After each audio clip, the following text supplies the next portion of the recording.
Salutations to you out there.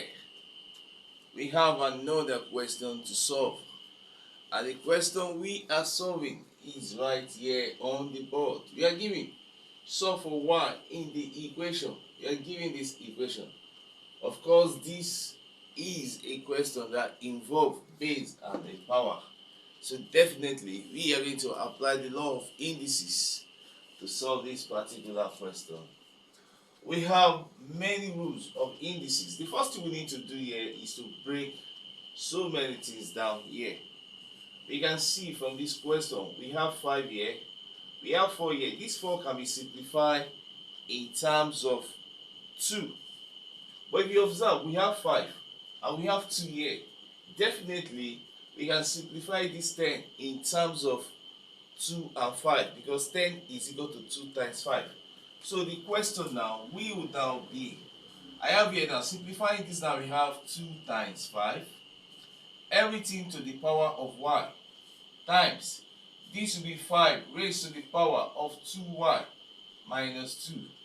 Then I have here times, this 4 here will now be 2 to the power of 2, brackets, y minus 1 is equal to 1.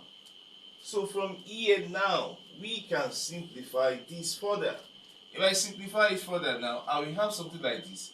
Then this bracket now, we can have both 2 and 5 will be raised to this power. That means I am going to have 2 raised to power y times 5 raised to power y, then times 5, 2 raised to 2y minus 2, then times 2 raised to the power of, we can use this 2 to open the bracket, we have 2y minus 2. Everything is equal to 1.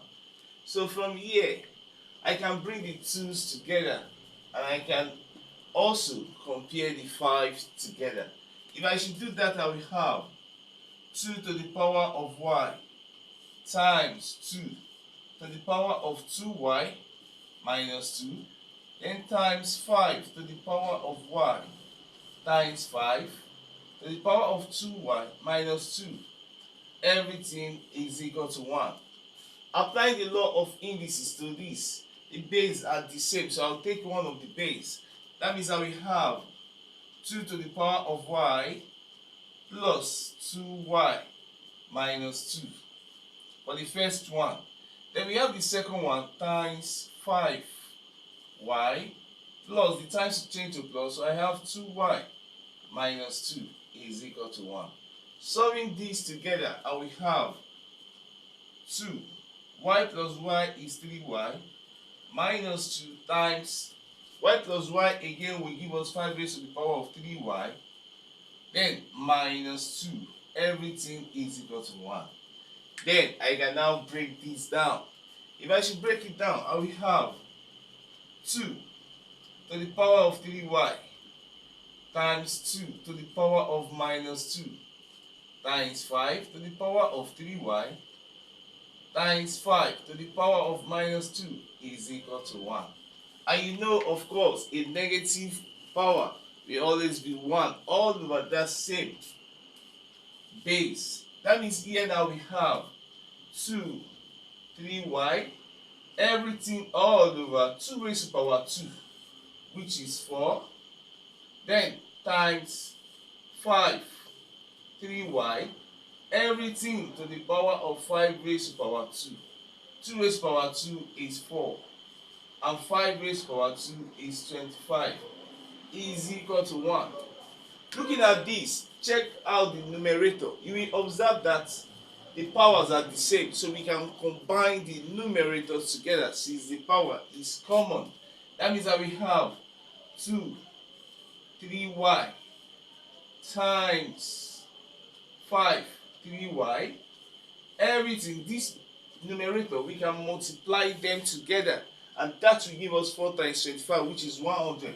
We have 100 here is equal to 1. So that will give us 2 times 5 raised to the power of 3y is equal to 100.